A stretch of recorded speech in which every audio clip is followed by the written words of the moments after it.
The topic of console shortages, a gaming company's ability to provide enough hardware to the customers, it's very interesting, and it's had a very interesting history. You know, way back when the NES was exploding in popularity, everybody accused Nintendo of creating artificial scarcity to drive up demand, which they probably did. I'm not gonna lie, like they probably did, and it probably was super scummy of them. And then they had a few systems that just really weren't that popular until the Wii. And then when the Wii came around, it kind of felt like they did it again. It kind of felt like they were sort of purposefully not producing consoles as fast as they probably could have.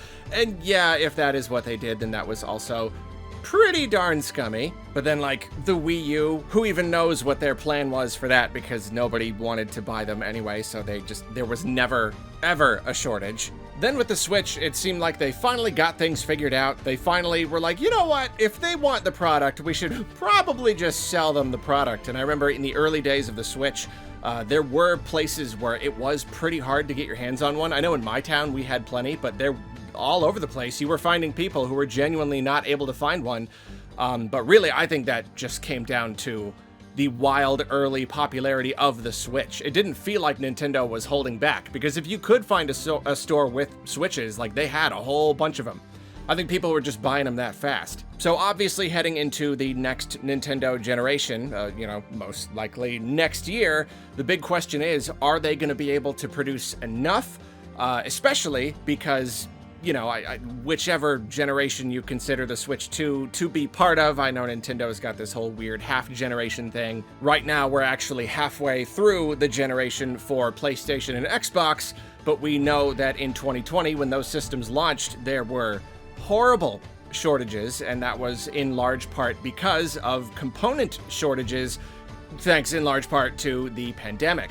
The computer component industry took a massive, massive hit, and, chips in particular, they were too difficult to manufacture for a time, especially because in this age of personal electronics, I mean, it's everything. It's game systems, it's phones, it's TVs. And the production process was interrupted so completely thanks to the pandemic that it created shortages that lasted for years, literally took years to stabilize. So early on, it was really, really hard to get your hands on a PlayStation 5 or an Xbox Series X. I mean, S was a little bit easier, but for the most part, those, the PlayStation and Xbox systems, it was hard to get them. And as I've stated many times, I am one of those conspiracy theorists who believes completely that the Switch Pro was real. We were going to get a beefier version of the Switch to, run games at higher resolution, frame rate, and whatnot, equivalent to the PlayStation 4 Pro and the Xbox One X, the mid-generational upgrade rather than a whole new system. It just kind of became industry standard at that time for whatever reason during that generation, and I completely believe that Nintendo was going to do it, but those darn chip shortages, it was just too hard to get their hands on the newer chips needed. But obviously they weren't having any problems getting their hands on the old chips because the Switch was using pretty outdated technology. No one else really seemed to want it. And so they took that idea of the Switch Pro and instead just said, let's do the Switch OLED model. Let's give it the nicer screen that we were gonna give the Switch Pro, but just give it the old chip, whatever. Who cares? That's what I believed happened. That's a bit of an aside. That's maybe an unnecessary amount of build-up. Even after all these years, I still find the non-existence of Switch Pro to be very interesting.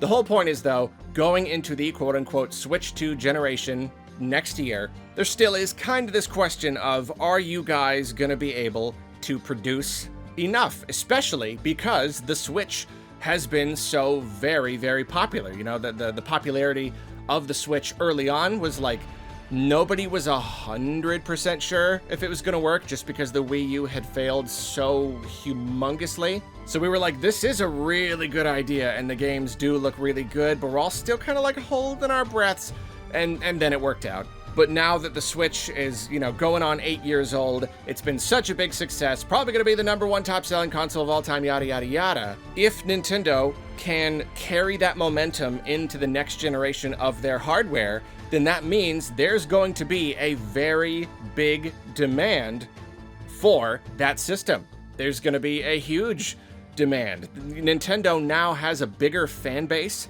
than literally ever. There have never been this many people tied into the Nintendo ecosystem, playing and enjoying Nintendo games. So now, instead of starting a generation basically at a dead stop, like that's where they were in 2017, their system was selling almost entirely thanks to just its awesome concept and the awesome games.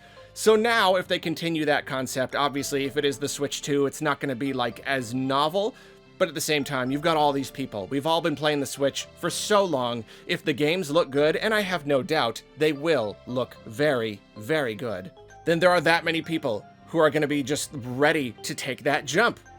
So are they going to be able to produce enough Switches? All of that to say, I don't know why there's so much lead up to this one. I apologize if it's too much. It's all very interesting to me. At the recent shareholder meeting, the topic came up, and very fortunately, President Furukawa seems to be completely confident that component shortages are not going to be an issue.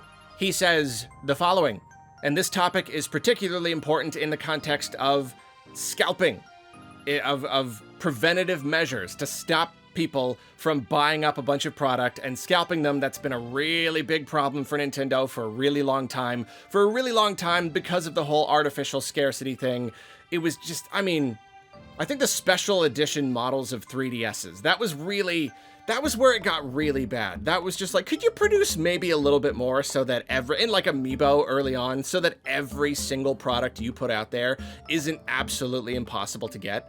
And you have to buy it from a scalper. Can you not? Can you not anymore? And I think Nintendo is finally coming around to this idea that they need to be proactive to fight against scalpers. And so, yeah, in that context, he says the following.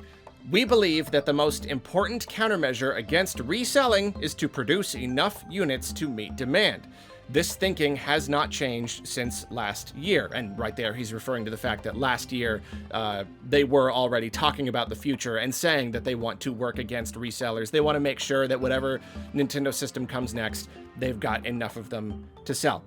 He goes on, in addition, we are taking into account circumstances in each region and considering what measures can be taken within the limits permitted by law. Ooh, big stuff. We will fight. We will physically fight those resellers if we have to. Whatever's legal, we'll do it. We'll hire Reggie as a private contractor, part-time work. Go around roughing up scalpers. Anyway, he goes on. Last year and the year before, we were unable to produce Nintendo Switch hardware in sufficient quantities due to the semiconductor shortage.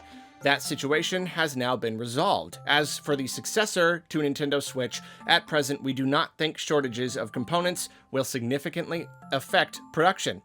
And it is interesting to hear that I guess the shortages ran a little bit longer than I thought, and I suppose that makes sense. It takes time for these things to equalize, and they don't just do it overnight, even though it got a lot easier to find electronics and to provide as many components as everyone needs. It seems that even as recently as last year and the year before, Nintendo was not able to produce as many Switch models as they wanted, apparently. But most importantly, it's good to see that they just don't think it's going to be a problem for the next system. They do not see component shortages having a really big effect on production. And because they don't foresee any production problems, they don't foresee any problems producing enough Switch 2s, quote unquote, and delivering them to the customers. And that is, frankly, very, very good to hear. I think it might be a little bit hard to reproduce the wild success of the Switch in the Switch 2. I'm sure it's going to be a great success. I have no doubt in my mind. If they keep bringing the games, it's gonna be a really big success. I really don't anticipate any big, stupid mistakes or anything on their part. So I do think it is more important than ever to provide enough units. You know, if they want to really carry that momentum over, you don't want anything to slow that momentum. You don't want anything to stop things up. That hype train needs to keep on rolling, and that means whoever wants to buy a Switch 2 early on, they're gonna need to be able to get one at least fairly early in the process, especially if it's a big hit. There are only so many units you can put in stores. You can't just stock a store with, 1,000 units or whatever. There are going to be limitations.